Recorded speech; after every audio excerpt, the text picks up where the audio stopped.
Huku Kenya ikiadhimisha siku ya mazingira duniani kwa kauli mbiu mwito wa kimataifa kukomesha uchafuzi wa plastiki. Kwenye kaunti ya Garissa, jamaa mmoja ameonyesha kuwa na suluhisho iwapo hatua zitachukuliwa na kuchakata taka kuwa mali. Susan Waweru anaarifu.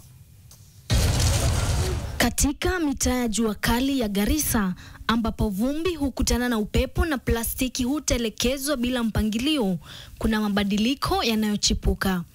Mabaki ya chupa za maji, mifuko ya plastiki na vifunganishio vya bidhaa ambavyo vingine vingesababisha uchafuzi, lakini sasa vinachukuliwa kama hazina.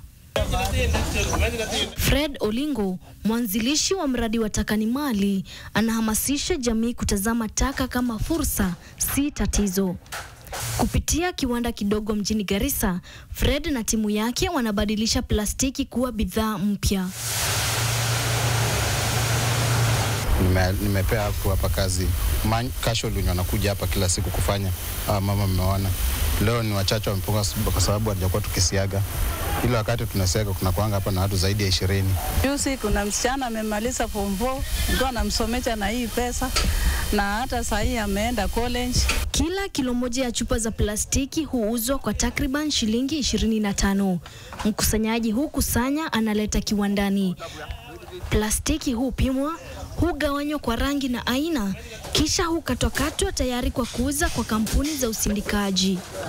Changamoto yenye iko ni upande wa barua za county, lakini upande wa NEMA tunashirikiana nao vizuri, kwa sababu unaona saa zingine county utakuja umekata license hapa ya kama 30,000.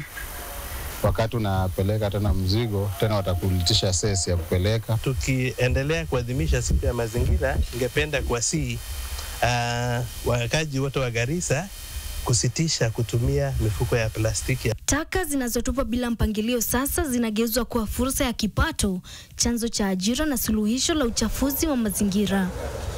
Kwa Fred Olingo na mamia ya wakazi wa Garissa, ni mwanzo mpya wa kweli. Taka ni mali. Susan Waweru, NTV.